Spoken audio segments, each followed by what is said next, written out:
finally come. So judging by the title of this video, you probably already know what this is. We have from Techtonics Tuning. Oh yeah. Dude. A brand new downpipe for the Audi A4. This piece is a 2.5-inch downpipe, and the factory one is a 55mm or a 2.25-inch downpipe. That one's actually broken at the flex joint, and it's been broken for a while. So it's about time. Look at that fresh Techtonics badge. That is wicked. Shout out to Techtonics Tuning for getting me this piece super fast and very well priced too. So super stoked on that. Here's the flex pipe. Here's the flange that goes to the end of the test pipe. And that's pretty much it. So we're gonna be putting a 2.5-inch downpipe with a 3-inch exhaust, because the exhaust is actually off a 3-liter V6 car. So Techtonics Tuning suggested that I might as well run a adapter instead of welding directly to it. So we have here a 2.5-inch inner diameter to a 3-inch inner diameter coupler or adapter piece with a couple of clamps. So we got a clamp for that side and we got a clamp for that side. So that will allow us to mount this downpipe to our existing 3-inch exhaust system. Judging by the clamps and the build quality and everything, I think this should be a pretty smooth install, but super stoked.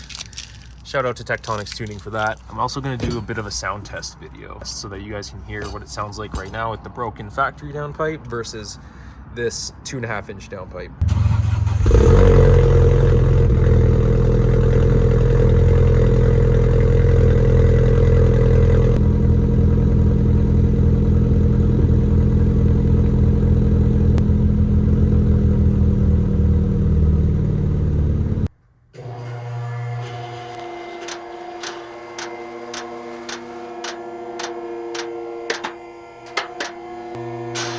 What's up guys? I got the car on the lift. So I am taking out the old downpipe right now.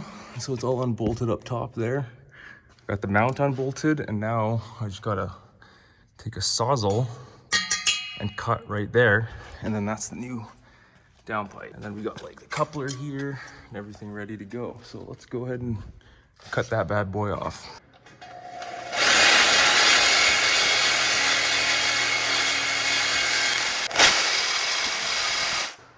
Oh yeah, I'm cutting through both right now.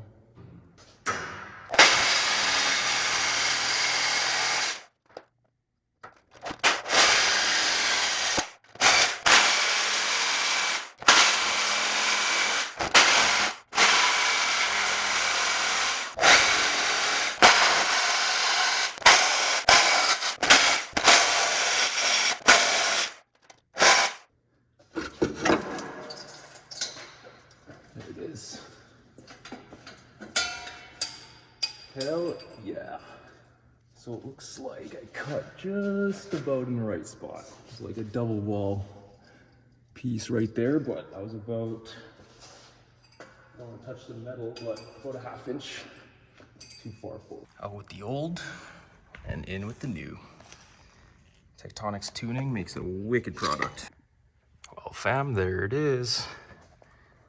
Techtonics Tuning Downpipe installed. No welding, just a little coupler. It all went together pretty smooth. I think I need to replace one of those bolts up top just because it's stripped, but super clean fitment on that piece. So stoked on that. Shout out to Techtonics Tuning.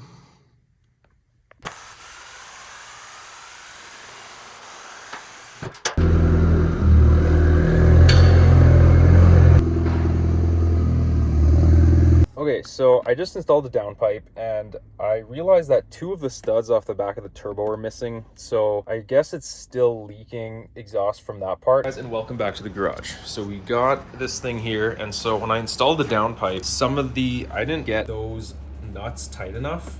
So it actually kind of loosened and backed off, and it didn't actually seal there. I just went under the car, tightened those up. I loosened everything else to kind of get it to go snug up to the two flanges, so the two flanges are snug together. The other thing I realized when I was installing the downpipe is that you can see there, one of the nuts, the turbo is supposed to be right there, is missing, and so is the stud. And so the stud is actually missing on 2 of 3 of those stud holes there to mount the test pipe onto the turbo. So what happened is that test pipe actually clocked a little bit, like counterclockwise, and so this hole and the hole on the bottom don't actually line up anymore. So now what I have to do is pull this test pipe back a bit and put some new studs into that turbo and then tighten them down. So that nut there is just a standard copper nut. I know it doesn't look like it's copper anymore, but the old nuts that I used to have on there were these nylock nuts. These ones never came undone. I think what I'm going to do is I'm going to try to so I just pulled these studs out of this turbo here, and I'm going to put 2 of the studs in. I do still have this spare stud here, and then I also have another turbo with extra studs and a gasket there. I'm going to put 2 studs in, and I'm going to switch all these nuts out for the nylock style nuts, which I'm surprised that these can handle heat, but apparently, I mean, these have never come off on me with any of the other previous turbos that I've had. So I'm going to put these 2 studs in and put these nuts on, and hopefully that will solve that issue. So let's try that out. I'm also going to put some blue Loctite onto those studs there. I don't have any red Loctite at the moment, so I'm going to just try blue and hope for the best. So let's see how that works. So I just pulled this stud out of the turbo, and this 15 mil nut's actually like seized to the stud. So the whole stud just came right out. So looks like I'm gonna have to switch out the nuts, and I don't know if it's because this nut seized to the stud. I haven't actually tried to take it off yet. All right, so I already have 2 of the 3 studs in. So basically what I'm doing here is putting blue thread locker on the threads here, and I'm like dousing it in as much that is reasonable, and it's actually like kind of spilling out when I tighten it down, but that's what I want. And I mean, I would have used red Loctite, but again, I don't have any on hand. Basically what I'm doing is putting this into the stud hole here, and then I'm taking 2 nuts, and then again, like just kind of soaking up the extra Loctite paper towel because it's spilling out. So tighten that in, wipe up the extra Loctite, and then what I'm doing is I'm taking 2 nuts, and this is exactly the same way that I pulled the studs out of the other turbo. Is I just take 2 nuts, thread one on, kind of thread on backwards actually, just so I have the 2 flanges touching each other, and I put the other one on like that, and then tighten them together. So I have a ratcheting wrench, tighten, and then take one wrench, tighten them together. Then I can just take this one and tighten the stud until it's nice and snug in the turbo. And I'm going pretty tight because I don't want these to back out on me.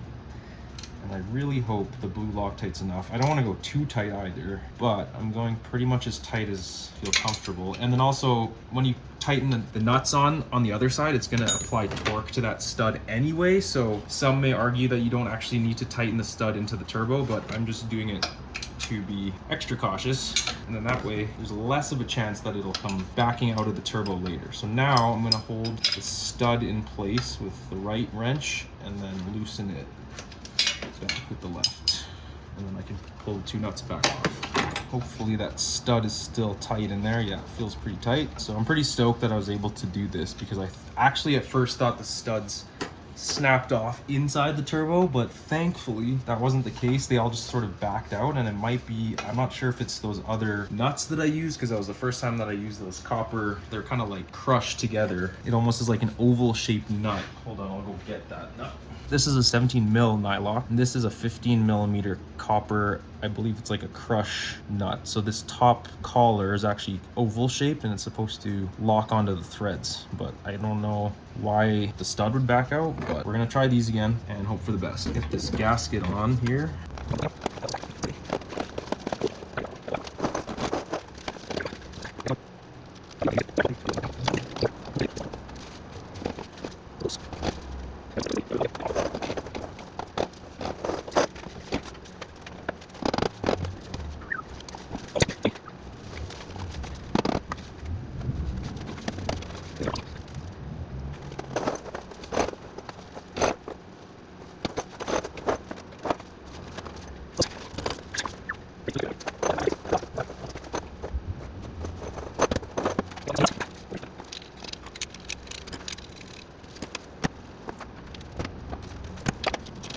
All right, so I got everything all tightened down now, all good to go.